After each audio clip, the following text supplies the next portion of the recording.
বাঙালি হওয়ার অন্যতম অংশ হলো ইলিশ। ইলিশ নাম শুনলেই সবার জিভে জল চলে আসে। আর 90 দশকে দাদি নানিদের হাতে ইলিশ রান্না খাওয়ার কথা মনে করলে তো আমরা যেন সেই 90 দশকেই হারিয়ে যাই। তাদের রান্না এতটা টেস্টি ছিল যেটা আমরা এখন হাজারো মশলা ব্যবহার করেও সেই টেস্ট খুঁজে পাই না। তাদের রান্নায় এত টেস্ট হওয়ার কারণ তো একটা আছেই। তারা সব সময় ঘরোয়া কিছু মশলা দিয়ে রান্না করত এবং শিলপাটায় বেটে তারপরে সব রান্না করত। যেমন পাটায় মরিচ বেটে, হলুদ বেটে, সবকিছু বেটে তারপরে তারা রান্না করত। এই কারণেই বোধহয় তাদের রান্না এতটা মজার ছিল। হ্যালো ভিউয়ার্স, আসসালামু আলাইকুম। আজকে আমি দেখাবো সেই 90 দশকের দাদি নানিদের হাতে ইলিশ পাতুরি রান্না করে। সবাইকে দেখার জন্য অনুরোধ রইল। আশা করছি রেসিপিটি সবার কাছে সহজ লাগবে। তো আজকে ইলিশ পাতুরি রান্না করার জন্য আমি 1 কেজি 100 গ্রামের একটি ইলিশ মাছ নিয়েছি। মাছটি এখন আমি সুন্দরভাবে কেটে নেব।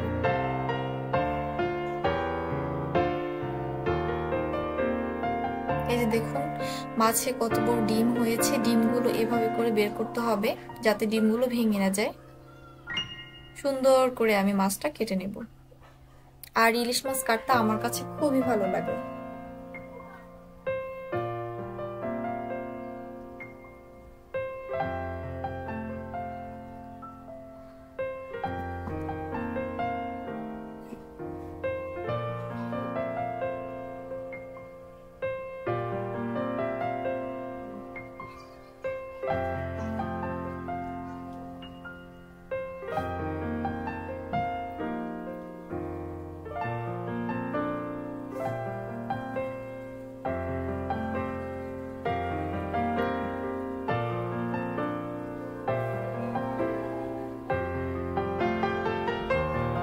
ইলিশ মাছ কাটা হয়ে গেছে, এরপরে আমি ভালোভাবে ওয়াশ করে নিব। এখন আমি শিলপাটায় এই মরিচগুলো বেটে নিব। এখানে আমি কিছু পরিমাণ শুকনো মরিচ এবং কিছু পরিমাণ কাঁচা মরিচ নিয়েছি, সেগুলো আমি সুন্দর করে বেটে নিব। আজকে আমি পুরো রান্নাটাই পাটায় বেটে তারপরে রান্না করব। সব মশলাগুলোই আমি পাটায় বেটে নিয়েছি। এই যে দেখুন সরিষা বেটে নিচ্ছি, সরিষার সাথে একটু লবণ দিয়ে তারপর বেটে নিচ্ছি। এখানে ধনিয়া, জিরে এবং একটুখানি গোলমরিচ রয়েছে, এগুলো বেটে নিচ্ছি। একটুখানি রসুন বেটে নিচ্ছি।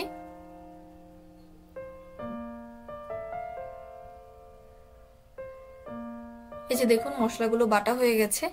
এখানে রয়েছে সরিষা বাটা, মরিচ বাটা, তারপরে ধনিয়া, জিরে, একটুখানি গোলমরিচ, রসুন বাটা, 1 কাপ পরিমাণ পেঁয়াজ, এগুলো রয়েছে, আস্ত কাঁচামরিচ কিছু পরিমাণ। এখানে আমি কলা পাতা নিয়েছি, যেই কলা পাতাটা একটু নরম, এই নরম দেখতেই পাচ্ছেন, এই টাইপের কলা পাতা নিয়েছি আমি 2টা। দেন কলা পাতায় আমি যে মাছগুলো কেটে ওয়াশ করে নিয়েছিলাম সেই মাছগুলো দিয়ে দিব। 1 কেজি মাছ কাটার পরে আমার 9 পিস মাছ হয়েছে। তো মাছগুলো এভাবে করে সাজিয়ে নিব।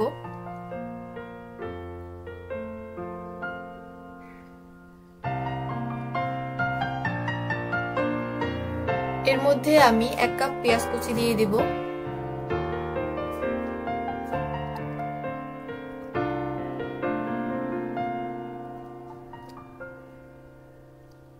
এরপর দিয়ে দিচ্ছি রসুন বাটা,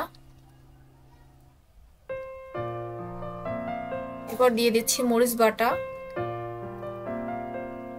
সরিষা বাটা,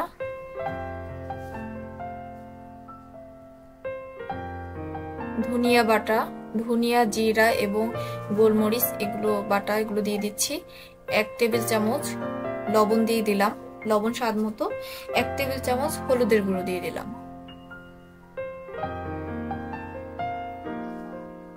দেন সরিষার তেল দিয়ে দিব 1 কাপ পরিমাণ। কয়েকটা আস্ত কাঁচামরিচ দিয়ে দিয়েছি। ইলিশ পাতুরিটা সাধারণত স্পাইসি খুব ভালো লাগে। এভাবে ভালোভাবে ম্যারিনেট করে নেব।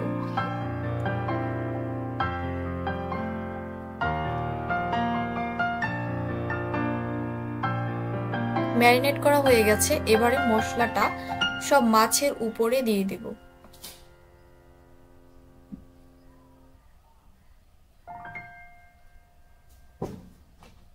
মশলাগুলো দেয়া হয়ে গেছে, এরপরে পাতাটা এভাবে করে ভাঁজ করে নিব যাতে করে গ্রেভিটা বের হতে না পারে।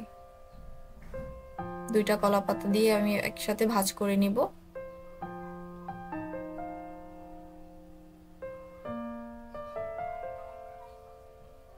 দেন গ্যাসের চুলা আমি অন করে দিয়েছি। এরপরে 3-4 মিনিট আমি হাই হিটে জাল করে নিব। একদমই হাই হিট থাকবে যখন কড়াইটা একদম 40 মিনিট আমি একদমই লো হিটে জাল করে নিয়েছি। 40 মিনিট পর আমি ঢাকনা খুলে তারপর হচ্ছে কলা পাতাটা সরিয়ে নিচ্ছি। দেখুন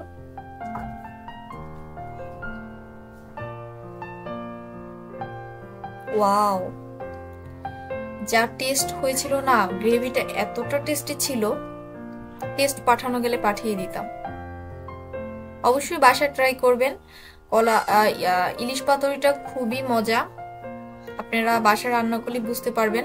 আমি যে প্রসেসিং এ দেখিয়েছি সেই প্রসেসিং এ আপনারা রান্না করবেন, দেখবেন ইনশাআল্লাহ অনেক মজা হবে। তো সবাইকে অসংখ্য ধন্যবাদ। আজকে এবার মতো বিদায় নিচ্ছি। আল্লাহ হাফেজ।